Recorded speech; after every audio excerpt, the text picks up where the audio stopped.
Hola, buenos días. Hoy hablaremos de la Ley de Propiedad Horizontal en su artículo 17 y sus diferentes mayorías. Soy Miguel Fernández, tu administrador de fincas colegiado, y comenzamos.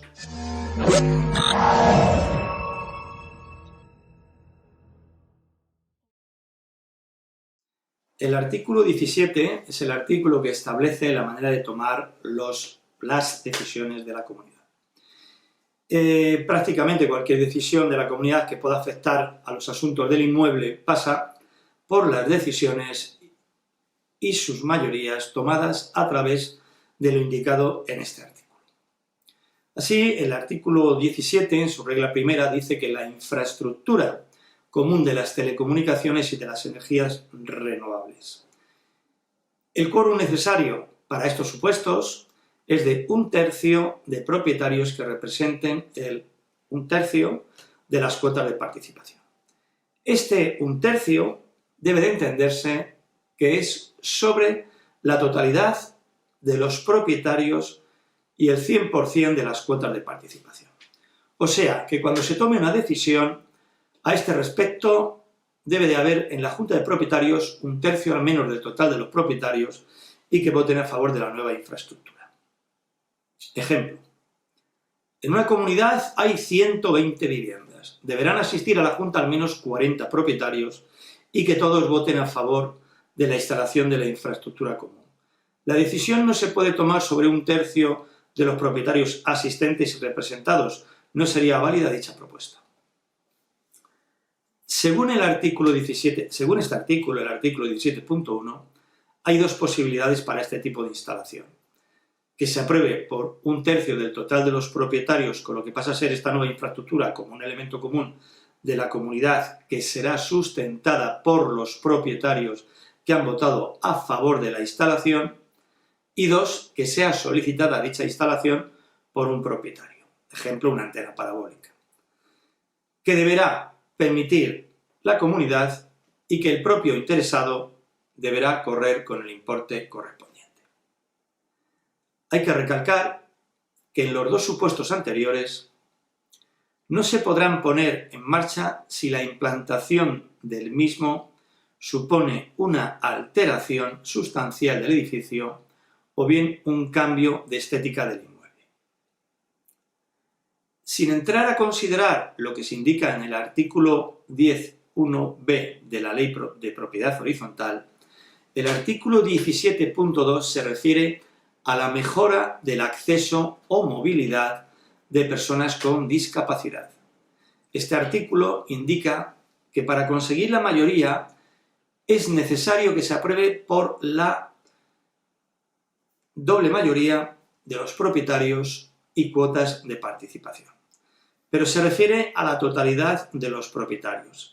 Si se consigue esta mayoría cualificada, todos los propietarios están obligados al pago de las instalaciones y obras necesarias sin límites de posibles derramas o recibos extras. Recordar que las personas con discapacidad no solo serán los propietarios, sino cualquier otra persona que pueda ocupar la vivienda, como por ejemplo el arrendatario, el usufructuario, la pareja de hecho o cualquier familiar que conviva con el propietario que esté discapacitado o que tenga mayor de 70 años, sea mayor de 70 años. También es necesario recordar que la incorporación de un ascensor, etc., podría conllevar a alteraciones en la estructura del edificio o podría afectar de manera personal a un propietario. En este último caso, si afecta a un propietario, sería necesaria la aprobación a la obra por dicho propietario para evitar posibles impugnaciones que impidieran la puesta en marcha de la obra. Si hubiera indemnización al perjudicado, se haría necesaria la aprobación de la misma por los 3/5 del total de los propietarios, según reza en el párrafo segundo del artículo 10.3b. Para que se dé la aprobación del artículo 17.2, la aprobación de la obra se debe dar en dos momentos diferentes. En un primer momento, la Junta General de Propietarios deberá aceptar la instalación de la mejora, ejemplo, el ascensor, en la propia Junta a través de la mayoría simple. En una segunda convocatoria, si no se aprueba por la mayoría simple, no podría pasar a la segunda fase, ya que la voluntad de los asistentes es contraria a la propia instalación del ascensor. Si se aprueba en la primera fase, se pasaría a la segunda. Una vez se notifique por un medio fehaciente a los propietarios, como por ejemplo el envío de carta o un envío de acta, etc., los propietarios ausentes en la Junta tendrán 30 días para que voten a favor o en contra del acuerdo. Una vez se tenga el recuento definitivo, se pondrá en marcha la obra en caso de respuesta afirmativa por parte de los propietarios. El artículo 17.3 de la ley habla de una serie de supuestos donde es necesaria la mayoría cualificada, o sea, las 3/5 partes del total de los propietarios y las 3/5 partes de las cuotas de participación. Como hemos comentado antes en el artículo 17.2, se necesitaría la aprobación en 2 fases. Hay que comentar que el propietario moroso no cuenta para incluir su voto en positivo o en negativo, ya que su cuota no debe ser computada. Se deberá conseguir las 3/5 partes entre la suma de las cuotas de los comuneros que estén al corriente de pago, ya sean estos comuneros presentes o ausentes. Es importante que los servicios que se proponen en este artículo se sepan que al no ser mayoría simple, si no existiera acuerdo, no se podrá acudir al juicio de equidad, que figura de forma exclusiva para los acuerdos de la regla 7 de este artículo o de las mayorías simples. Los servicios que se incluyen en este artículo 17.3 son supresión o creación del servicio de portería y conserjería, vigilancia, limpieza a través de empresa externa, otros servicios comunes de interés general, todos aquellos servicios e instalaciones que la vida moderna vaya incorporando a las comunidades de propietarios, sobre todo para que éstas no queden obsoletas y desfasadas. Garaje, piscina, arrendamiento de los elementos comunes, como terraza o cubierta del edificio para actuaciones publicitarias, el piso de la portería, antenas de telefonía, etc. La mejora de la eficiencia energética o hídrica del inmueble, como por ejemplo el aislamiento técnico del edificio, los cristales dobles en las fincas, los pozos, los aljibes, la recogida del agua de la lluvia, el reciclaje, la individualización de los servicios comunes como calefacción y agua caliente centralizada. El artículo 17.4 nos dice que el propietario no podrá exigir nuevas instalaciones, servicios o mejoras no requeridos para la adecuada conservación de la habitabilidad, la seguridad y la accesibilidad del inmueble según su naturaleza y características. Las nuevas instalaciones, los servicios o mejoras deben ser aprobados siempre por la Junta de Propietarios. No debe quedar a la posible orden de un presidente o Junta de Gobierno y se debe aprobar por los 3/5 y no puede obligarse a todos los propietarios y solo se obligará a estos cuando la derrama sea inferior a 3 cuotas. Si es superior a las 3 mensualidades, el disidente quedará exento del pago.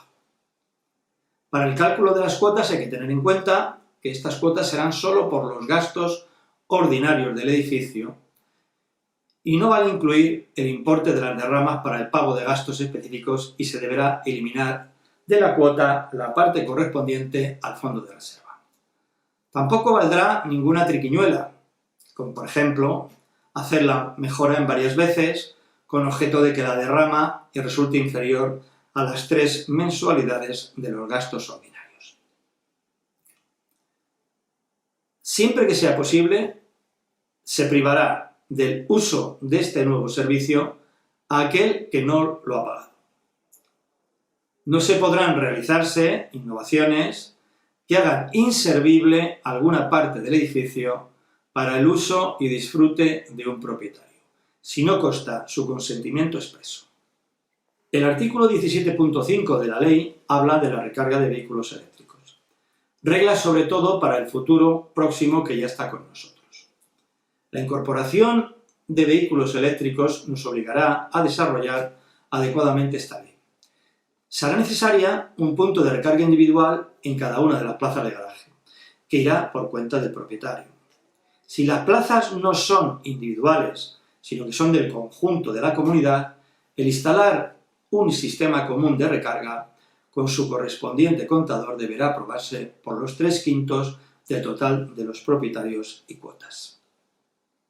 El artículo 17.6 habla del requisito de la unanimidad. La unanimidad a efectos de votación se debe de conseguir en dos fases, tal y como se ha referenciado en el artículo 17.2 que se ha comentado. Primero en junta y posteriormente según lo indicado en el artículo 17.8 de la Ley de Propiedad Horizontal. La unanimidad se aplica, por ejemplo, en el cambio de las reglas del título constitutivo o de la escritura de división horizontal, la modificación de las cuotas de participación, impedir ciertas actividades en locales o viviendas que no estaban prohibidos en el título, cambio de exoneración contenida en el título para autorizar hueco de comunicación con edificio colindante, por ejemplo, unificar dos viviendas de edificios colindantes, modificación del sistema de reparto de gastos definidos en el título o en los estatutos. En todo este conjunto se necesita la unanimidad de los propietarios. Se puede decir que todo aquello que figura en el título constitutivo o los estatutos y que no ha quedado modificado o incorporado a la Ley de Propiedad Horizontal necesita el acuerdo unánime de todos los propietarios. El conseguir unanimidad para modificar algo se deberá reflejar en el libro de actas, pero si solo se hace esto, obligará a los propietarios que lo firmaron y no a terceros, como así lo describe el artículo 5.3 de la Ley de Propiedad Horizontal, que dice que para que pueda obligar a terceros, a futuros propietarios de la comunidad, es aconsejable, es necesario, por otra parte, que se inscriban en el registro de la propiedad. Para conseguir la unanimidad, esta debe de realizarse por la totalidad de los propietarios, incluyendo en este caso a los propietarios morosos. Los acuerdos de la mayoría simple dentro de este artículo de la ley se reflejan en el artículo 17.7 de la Ley de Propiedad Horizontal. Es difícil relacionar todos los acuerdos que se pueden ejecutar a través de la mayoría simple. Se podría decir que serán todos aquellos en los que no se necesite la unanimidad o bien se necesiten las mayorías cualificadas. Se podrían considerar como algunos de los acuerdos por mayoría simple los siguientes: la aprobación de las cuentas anuales, la aprobación de los presupuestos, el funcionamiento o cambio de servicios, el cambio de las normas del reglamento de régimen interior, las obras comunes, las ordinarias o las extraordinarias, las acciones judiciales para procedimientos monitorios o la defensa de los intereses de la comunidad. Las reparaciones necesarias que se haya que hacer, como por ejemplo puede ser el cambio de caldera de calefacción existente, el cambio del consumible utilizado para la caldera de calefacción, la rectificación del sistema de cerramiento del inmueble, la colocación de puertas de entrada, la colocación de nuevas puertas para el acceso a los garajes, el cambio de la Junta de Gobierno, incluyendo al secretario administrador, cambio de proveedores, que también se pueden realizar en un momento determinado por servicios externos. Las decisiones por mayoría simple se realizarán en primera convocatoria si asisten más del 50% de los propietarios del total existente en la comunidad y en segunda convocatoria con los propietarios asistentes. Para la aprobación por mayoría simple se requiere la doble mayoría, tanto de propietarios como de cuotas. Si no es así, no habría cobertura jurídica. También es importante reseñar que un propietario que tenga diferentes viviendas o locales tendrá un voto como propietario, pero se le sumará sus coeficientes. Cuando no se consiga sacar un acuerdo para adelante por la doble mayoría, se deberá hacer una nueva reunión para volver a intentarlo. Solo si en la segunda reunión no ha habido tampoco mayoría de propietarios y cuotas, se podrá ir al juicio de equidad, donde el juez podrá aplicar su criterio en pro del sentido común. Hablamos en este apartado del juicio de equidad para todo lo relacionado en el artículo 17.7 que hemos comentado anteriormente. El artículo 17.8 habla de los requisitos para realizar las notificaciones a los propietarios. En este artículo, la comunidad debe notificar con garantía de recepción a los ausentes el acuerdo de la Junta. Entrega de un telegrama o certificado con acuse de recibo, burofax con certificación de texto y acuse de recibo, etc. Cuando a un propietario no se le pueda notificar, deberá hacerse a través del tablón de anuncios de la finca. Si el propietario no contesta a los 30 días de lo solicitado a través del acta o bien a través de carta certificada, etc., este quedará vinculado al acuerdo adoptado sumando su voto a la mayoría cualificada, sumando su voto a aquellos que han solicitado esa obra o esa actuación cualificada. El propietario solo debe de contestar si es para negarse a ese punto de orden del día al secretario en el plazo citado. Es importante que el propietario conteste en el plazo de los 30 días por si tuviera que impugnar el acuerdo. Pasando al siguiente artículo, al siguiente punto del artículo, el artículo 17.9, dice textualmente que los acuerdos válidamente adoptados con arreglo a lo dispuesto en este artículo obligan a todos los propietarios. Cuando se alcance la mayoría establecida en cada uno de los puntos del artículo 17, el acuerdo obliga a todos, tanto a los que han votado a favor como a los que han votado en contra. El artículo 17.10 habla de la discrepancia en el tema de las obras a realizar. Entendemos que habla de que en muchas ocasiones puede haber discrepancia en cuanto a la propia naturaleza de las obras y el momento oportuno de realizarlas, según consta en la regla 4 de este artículo 17. Es decir, en todo lo referente a las condiciones estructurales de estanqueidad, de seguridad y de habitabilidad. La actuación de la comunidad deberá ser siempre seguir con las actuaciones que consideren necesarias. Por parte de los propietarios podrán solicitar arbitraje o dictamen técnico en los términos establecidos en la ley. En este caso, el propietario tendrá derecho a acreditar técnicamente las razones en contra de la decisión de la comunidad, pero eso no impedirá que la comunidad pueda actuar consecuentemente y tenga que esperar al arbitraje o al dictamen profesional. Avanzando en este artículo extenso por otro lado, dice el artículo 17.11 que habla del pago de las derramas. Muy importante porque este artículo nos indica quién está obligado a responder del pago. Según el artículo se deja claro que el propietario que está obligado a pagar la derrama no es el que aprobó en su momento la obra, sino el que sea titular en el momento de su exigencia. El propietario que tenga la titularidad de la vivienda es el que debe de pagar la derrama correspondiente. Muchas gracias por vuestra atención.